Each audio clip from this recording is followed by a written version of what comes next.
There are some stories in the Bible that we're very familiar with. We think we know a story so well that sometimes we can miss parts of it that are actually quite important and even interesting. The story of God appearing to Moses in a burning bush and telling him to go to Egypt to free the Hebrew people is one of these stories. It is a key foundational story in several faith traditions. It's a story that has been told and retold numerous times. I mean, most of us probably can't think about this story without picturing Charlton Heston with a long beard and a robe from the movie The Ten Commandments. While this is an important and a holy story, there are some things about this interaction between Moses and God that I think are kind of strange and even a bit, well, funny. Let's take a moment to hear this story again, and then I'll explain what I mean.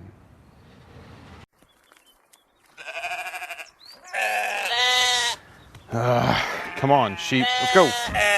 We've got to find some more water. Maybe some pastures too. Come on, come on.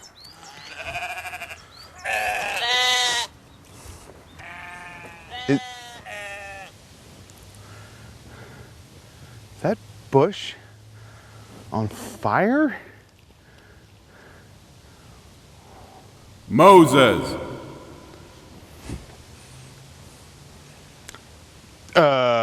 Yeah, that's me. Don't come any closer. This is no ordinary place. Take off your sandals, because this place that you are standing on is holy ground. I am the God of your father, the God of Abraham, the God of Isaac, and the God of Jacob. I have seen how badly my people are suffering in Egypt. I know the weight of their oppression, and I've come down to deliver them from the Egyptians. I will bring them out of slavery into a land of their own with more wealth and riches than they can imagine. I have heard their cries for help. Moses, I am sending you to Pharaoh to release my people from his hand and take them out of Egypt.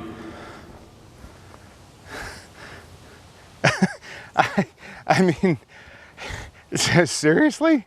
Like, I'm nobody.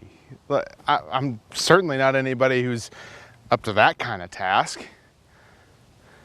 Do not worry. I will be with you, and you shall know that it is I who sent you, because when you have brought my people out of Egypt, you will worship together on this very mountain.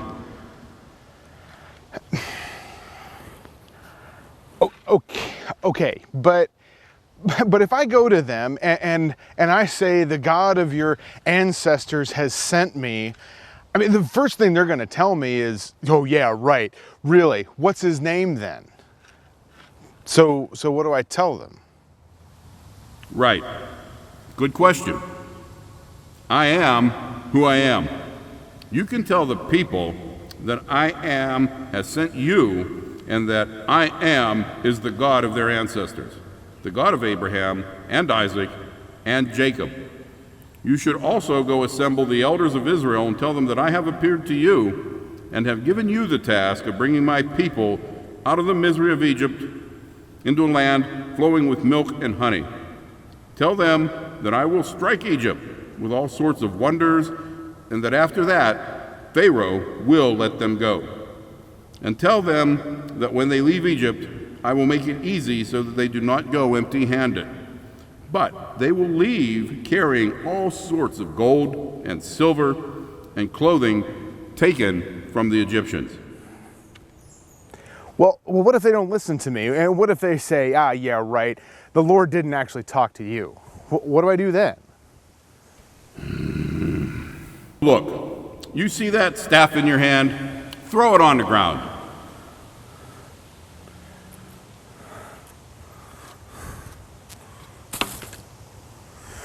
Whoa, that just turned into a snake. What's going on? Hey. Okay, now, reach down and pick it up.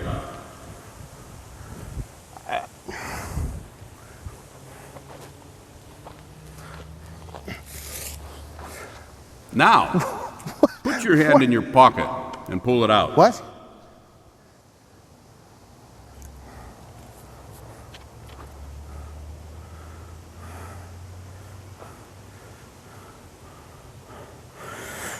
My hand's falling apart. What happened? Now, put it back in again.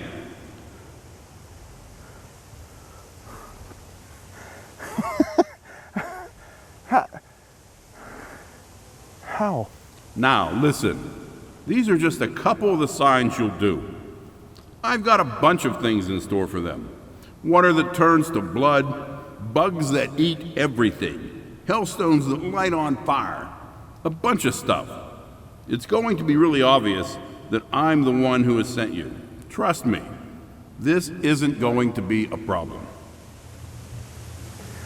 Look, I'm not a good speaker. I stumble all over my words. I don't talk good. Moses, do you know who gave humans the ability to talk in the first place? Do you know who makes people mute or deaf, seeing or blind? Yeah, I do. Seriously, man, I will give you the ability to say the things that you need to say. Look, Lord, can you, look, I really don't want to do this. Can you please find somebody else to do it? Are you kidding me? What is it with this guy? Whose idea was this to pick him? Good grief. Okay, fine. You can take your brother Aaron with you. He's a preacher. He knows how to talk in front of people. You can come talk to me. I'll tell you what to tell him, and then he can go out and actually tell all the people. But I'm done arguing with you. Now, pick up that staff and go already. Okay. I'll go. You don't have to yell about it. I guess I better put these sheep back in the pen. Come on, let's go. What am I going to tell Aaron about this?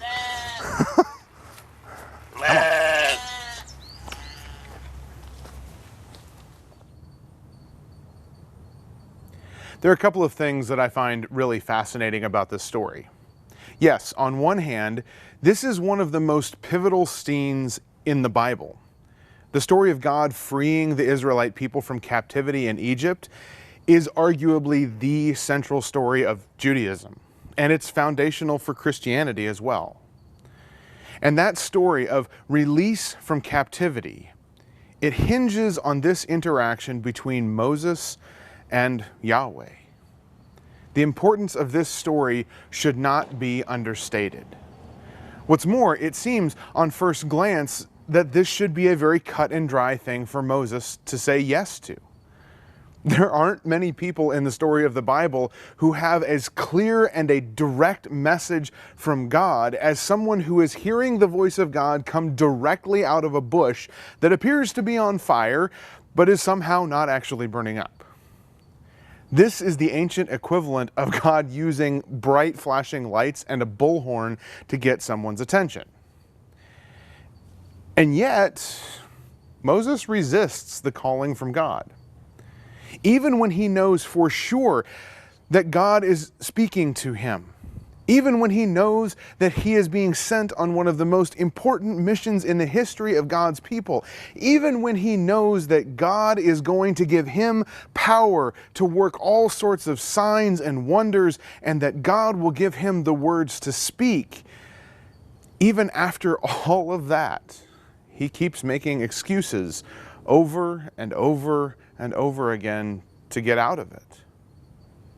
And at the end of it, he finally just comes out and says, look, God, can you just please get someone else? I really just don't want to do this. I'm amazed at Moses' resistance. I'm also amazed at God's reaction in this story. Many of us have this image of God where God is somehow this aloof and perfect being who is unmoved and unfazed by anything. After all, an all-knowing and all-seeing God shouldn't be shaken up much or shaken up by much of anything, right? Well, not here. You can just see God getting more and more annoyed with Moses as he pushes back against God's calling. And finally, God loses God's temper. The Bible uses some fancier language, saying, "The anger of the Lord was kindled against Moses." But what that really means is that God lost it and was really mad at Moses and ripped into him. And yes, I find this scene a bit funny because it's not really what you would expect either from Moses or God. It might seem a familiar story to us because we've heard it so often, but it really is kind of a strange story when you sit back and think about it. But I also think that strangeness is what gives it perhaps its most important message for us. On one hand, Moses is called to one of the most important tasks in the history of the Bible. And at the same time, Moses is not particularly a superhuman character.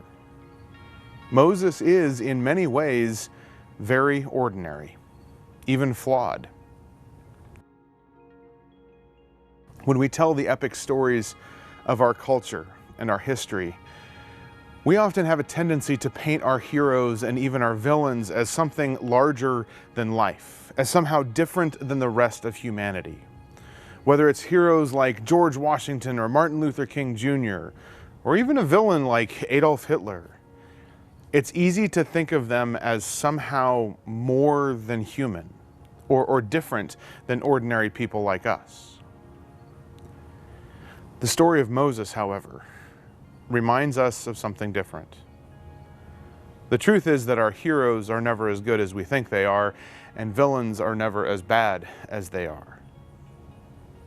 The story of Moses reminds us that all human beings are capable of both great good and great evil. More importantly, the story of Moses reminds us that God does not choose exceptional people to do important things, but rather God uses the ordinary, the flawed, the forgotten people to do extraordinary things in this world. We are all called to our own set of great things in our lives, regardless of or maybe even because of the ways we are flawed. The story of Moses is also important because even though he resisted, God did not give up on him. God still came after him until he finally gave in. It's important that God didn't take no for an answer and continued to press until Moses finally answered the calling that God had for his life. I still believe that every single one of us is called to do great things in our own lives. Sure, some people might be called to do something the size and scale that Moses did, but we should never underestimate that greatness of things that might seem smaller. To care for loved ones, to overcome the addictions in our life, to work for the betterment of our community, to do the hard work of reconciliation, to follow that still small voice of God on the path of life. We are no less the heroes of our own stories than when Moses heard the calling of God and found the courage to follow. It's always a heroic thing to do when we follow God's call. Many of us know this because we have found ourselves resisting those calls from God. Sometimes we have resisted the call because we've been too preoccupied with the worries of a busy and full life. Other times we resisted the call because we've felt like Moses, unsure of ourselves and ill-prepared for the task at hand.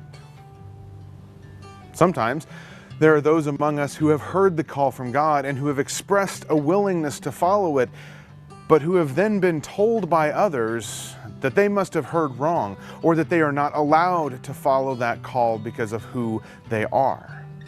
And still other times we're unsure of whether we've heard a call from God or whether we're still waiting for that call to come for our lives. There are many reasons that responding to the call of God can be difficult and complicated.